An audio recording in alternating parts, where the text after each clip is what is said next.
Hello and welcome. You're watching WION World is One. This is World DNA. I'm Kripa. Let's get started with the headlines.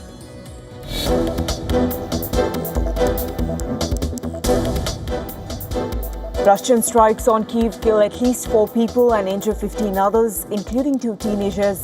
The attack follows warnings of a ballistic missile barrage, with multiple explosions reported across the Ukrainian capital.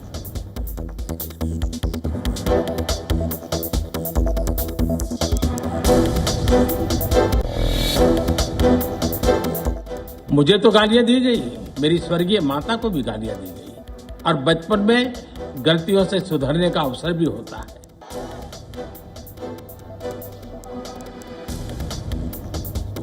Prime Minister Modi says he has forgiven students accused of using abusive slogans against him and his late mother during Jantar Mantar protest. Urges society to guide young people rather than seek punishment, saying they should have a chance to learn from mistakes.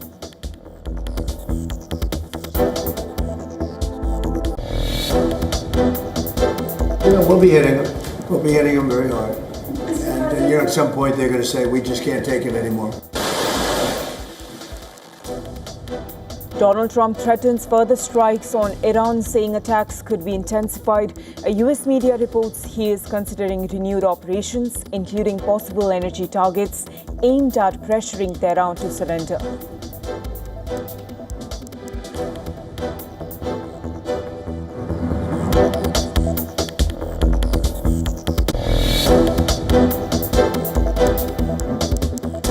A US Marine Corps F-35B fighter jet crashes near Miramar Air Station in San Diego.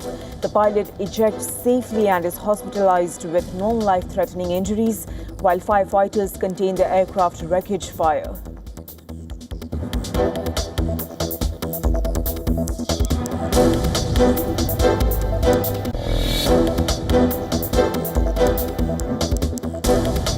Italy suspends Schengen border arrangements with Spain for 1 month after migrant arrivals in Ceuta, citing national security concerns. Measure restricts some Spanish entry points but does not affect EU citizens' travel to Italy.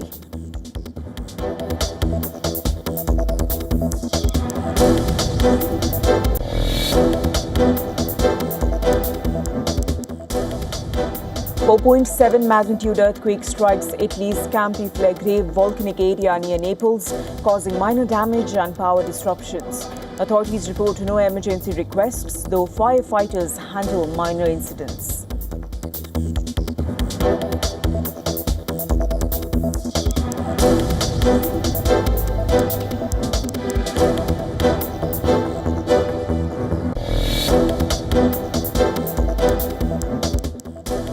Neeraj Chopra wins silver and Yashveer Singh bronze in Commonwealth Games 2026 javelin. Sri Lanka's Rumesh Pathirage claims gold, while Olympic champion Arshad Nadeem exits early.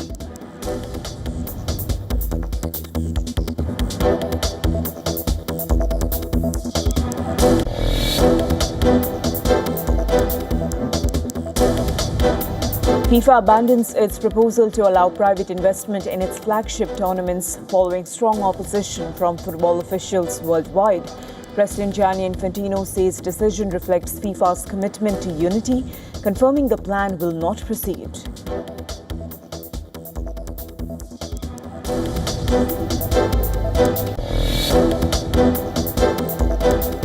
Apple shares stumbled after the tech giant warned supply chain constraints would slow growth, overshadowing strong quarterly results. Investors are now closely watching whether higher iPhone prices could weaken consumer demand.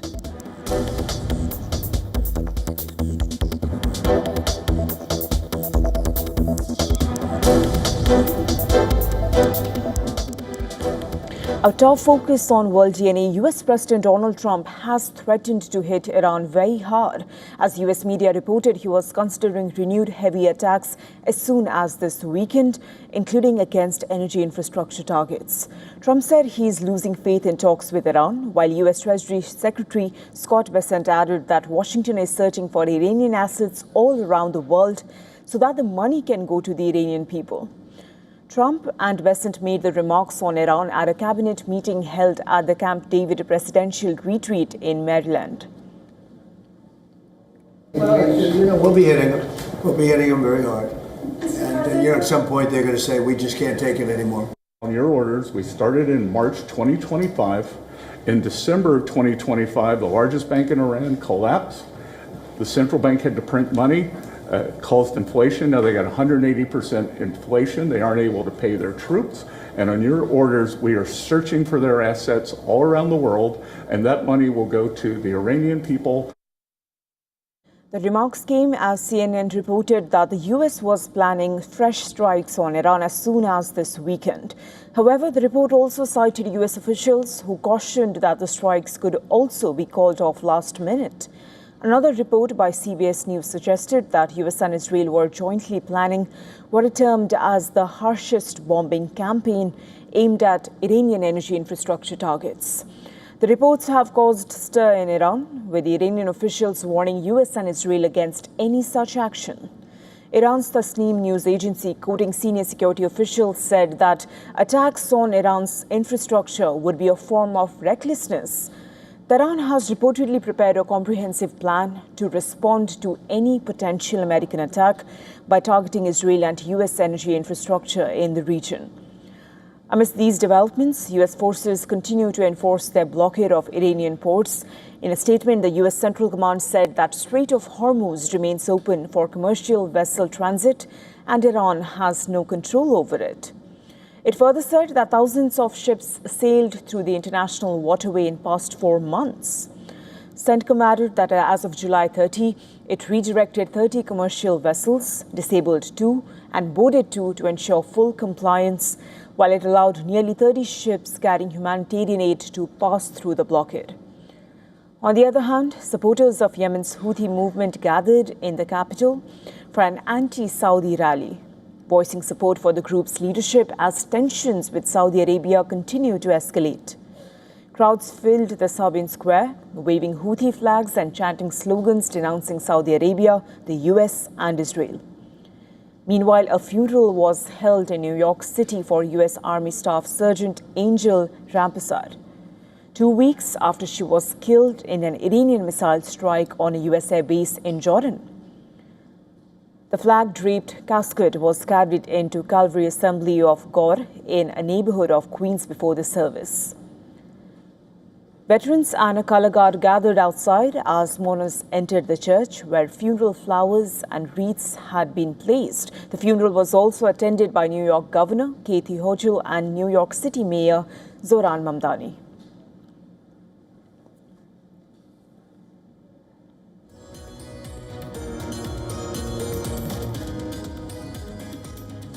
Well, Ukraine has launched another deep drone strike, this time targeting ozone after repeatedly hitting wildberries.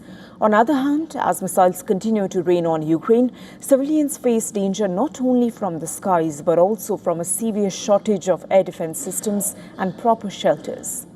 With Donald Trump casting doubt on expanding Patriot missile production, Kyiv faces a pressing question. How can it protect its cities? More in this report.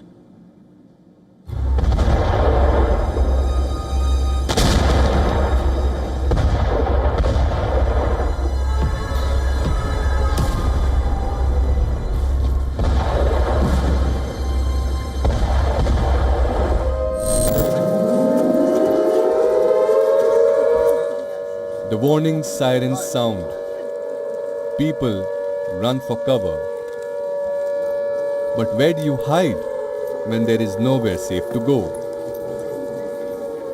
This is becoming a frightening reality for many Ukrainians.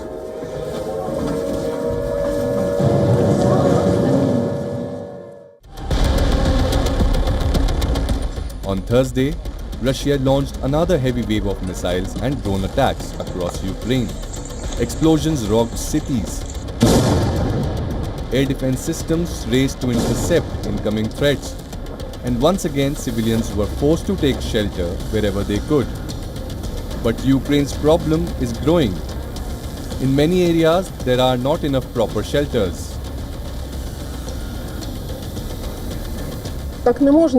You can't treat people like that, and every day we look at this dilapidated building and realize that neither the clinic nor the school is a shelter, it's just a basement.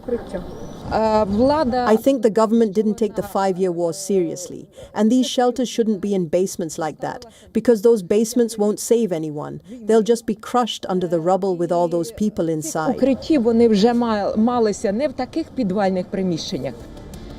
Ukraine is facing a critical shortage of air defense missiles. Moscow knows it, and it is using heavy weapons to inflict pain on Kyiv. Ukraine's strategic ambition was to manufacture its own US Patriot interceptors. To plug this critical air defense vacuum, President Volodymyr Zelensky pressed Washington for license to co-produce Patriot interceptors locally. However, now President Donald Trump has poured cold water on those hopes, stating he's not sure about granting such sensitive technology transfers.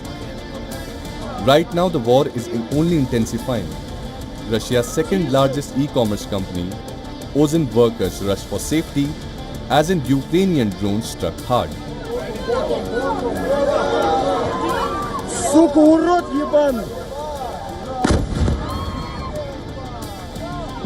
This comes in the back of Ukraine's attack on a dozen wildberries sites in Russia since July 18 in a bid to disrupt the operations of the company. A linchpin of the consumer economy that is often described as Russia's answer to Amazon. Now Moscow is also replying in the same coin. This is the moment a Russian attack struck a food business in the Ukrainian city of Pavlohar, killing 3 and injured at least 10 people. Ukraine has escalated its retaliatory strikes on Russia in recent months, partly to pressure Moscow to the negotiating table after nearly 4.5 years of war. Last month was the deadliest for civilians in Ukraine since April 2022, as Moscow ramped up its long-range strikes on towns and cities across Ukraine. Bureau Report, WION World is One.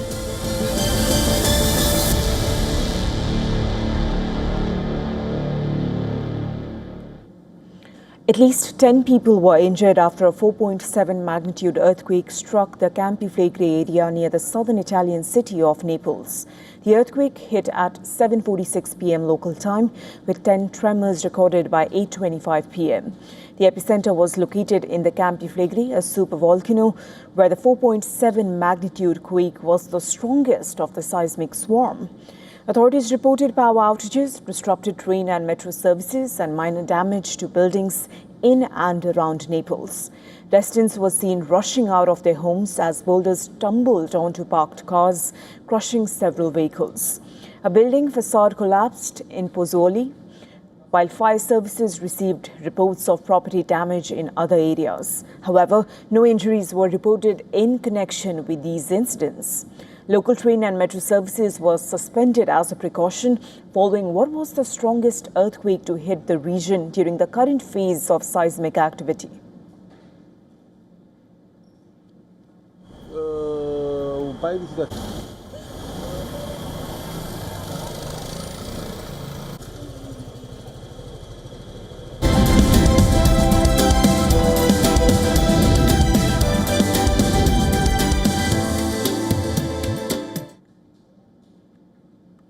Moving on now, as the global race for artificial intelligence accelerates, India may not yet be leading in AI chips or large language models, but it is emerging as a key player in building the infrastructure that powers them. From fiber optic cables and power systems to cooling equipment for data centers, Indian manufacturers are benefiting from the massive global investment in AI infrastructure. Here's a report on how the AI boom is creating a new growth story for India's industrial sector. Take a look.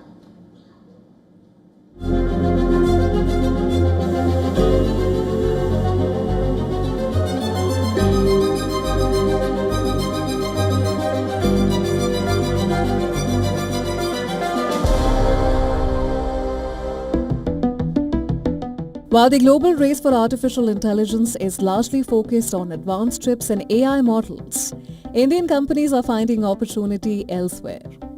Instead of building AI models, manufacturers are supplying the infrastructure that powers them. From fiber optic cables and transformers to switchgear, power systems and cooling equipment, Indian firms are becoming an important part of the global AI supply chain. Analysts describe this as the picks and shovels strategy, where suppliers of essential infrastructure benefit from the AI boom, regardless of who wins the technology race. One of the biggest beneficiaries is Sterlite Technologies, which recently secured a $1.1 billion multi-year order from a US hyperscale cloud provider. The company says demand for fiber optic networks connecting AI data centers is creating a once-in-a-generation growth opportunity.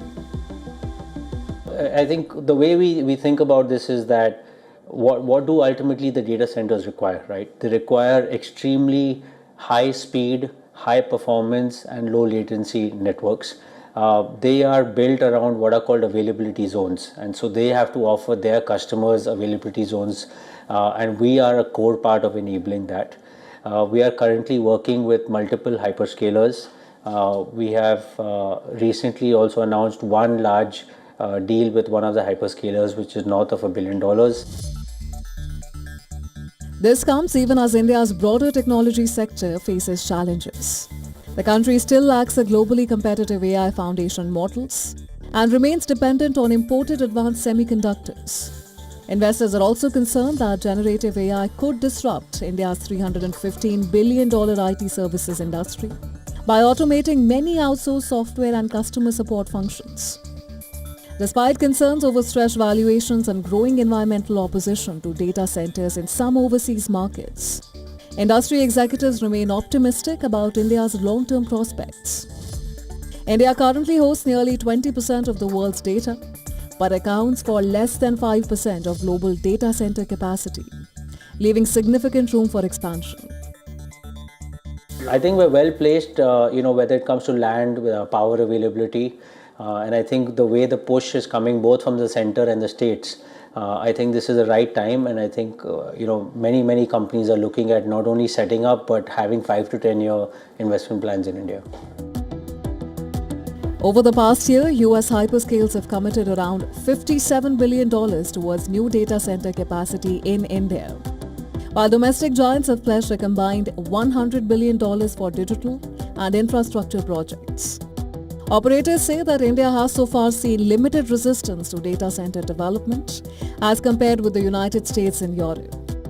While investments in technologies such as closed-loop water cooling, they are helping reduce resource consumption. As global AI adoption accelerates, India's role may increasingly lie not in creating the AI itself, but in building the infrastructure that keeps it running. Business Bureau, WION World is One.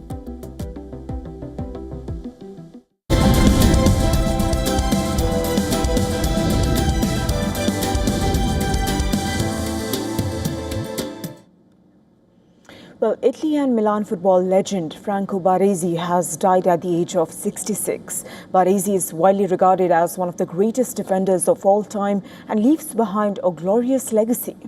AC Milan confirmed his death in an official statement on Friday, but no cause was mentioned. He underwent surgery to remove a pulmonary nodule last year and began a course of immunotherapy.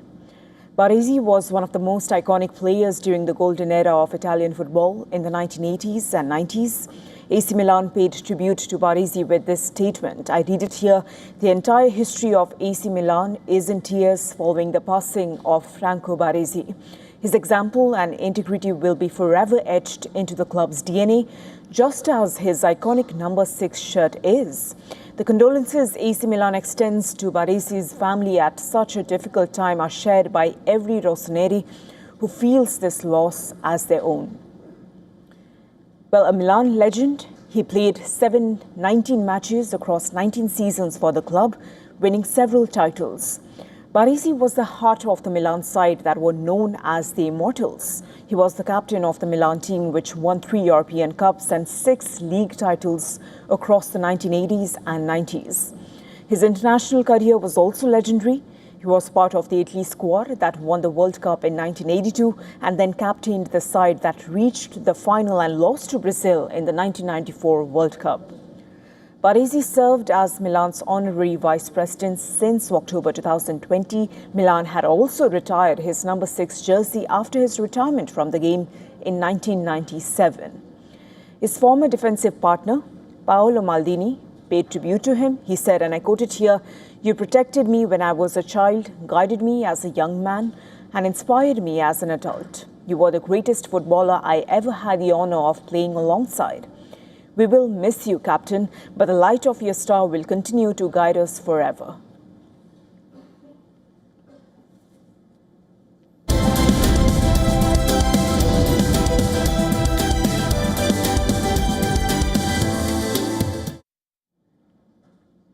With the release of Spider-Man Brand New Day, cinema is once again betting on its favorite genre. But unlike other films of the genre that signaled a massive superhero fatigue, Marvel Cinematic Universe's latest release narrates a different tale. As Tom Holland slings its web into global theaters, Spider-Man Brand New Day temporarily proves that there may be no such thing as Spider-Man fatigue, even as broader superhero fatigue continues to exist. Starring Tom Holland, Zendaya, and Sadie Sink in key roles, the film is fueled by massive box office projections. Its $465 million global debut has kickstarted its successful journey at ticket windows. But one wonders if this is just a temporary shield for one of its own or a permanent cure for the entire genre. Peter Parker's archetypical and grounded underdog story bypasses the apathy-hitting standard comic book team-ups for more reasons than one. The film revolves around Parker's relatable human struggles, including the emotional cost of isolation, a price every superhero has to bear. Directed by Destin Daniel Cretton, the offering leans into practical stunts and a localized New York narrative rather than cosmic setups. It marks Holland's return as the web-slinging superhero, and with Mrs. Spider-Man by his side, cinephiles are in for a treat. While the film's success marks a sigh of relief, the annual superhero box office grosses remain down. The film may also just be an isolated exception, meaning less or more convoluted hero projects might still face severe fatigue. But for anyone who has loved the genre, it's also a reminder that cinema may not be as hopeful without the occasional superhero appearance.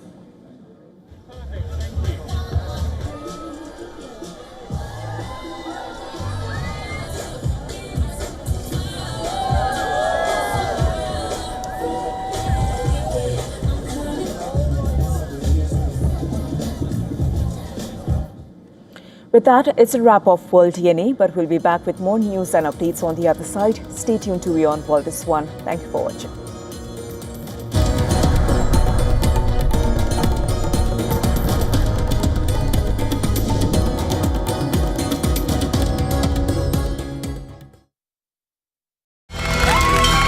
From the bustling trading floors of Wall Street to the vibrant exchanges of Asian stock markets, WION breaks it down for you to make sense of what's happening, as we reveal the key factors behind events, strategic battles, and the game-changing business decisions that shape the world. We bring you all of this and more on World Business Watch.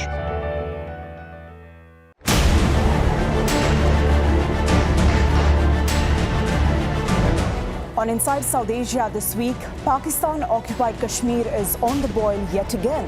Several protesters boycotting the polls killed. What is Asim Munir's endgame in Pakistan-occupied Kashmir?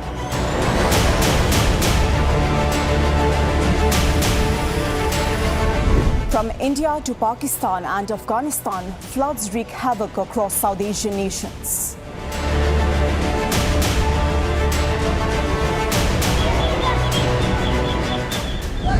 And we bring you the plight of the Rohingyas in search of a better future. All this and much more with me, Kripa, on Inside South Asia. On Wings this week, we feature military tourism in India.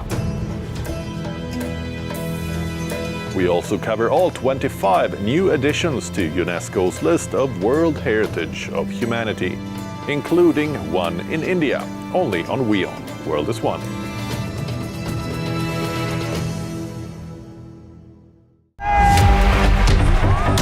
Campaigns, elections, alliances, controversies, and power play. Stories that analyze global and domestic politics. A dedicated show with varied perspectives, expert take, citizens' voices, detailed ground reports, and in-depth coverage from political corridors of the world. This is Race to Power, only on WION. What will the next war look like? What is the future of warfare? From AI-powered defense to machines that think in the blink of an eye. What if your clothes could dress you? A soft robot is making everyday life easier. Can a camera save a life? AI is spotting danger posed by people to themselves. Catch these stories on Tech It Out this week at these times.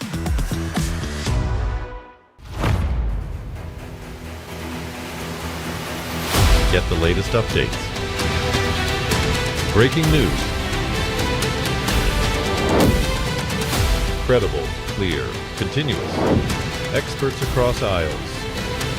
Diverse voices, one platform. WION World is one.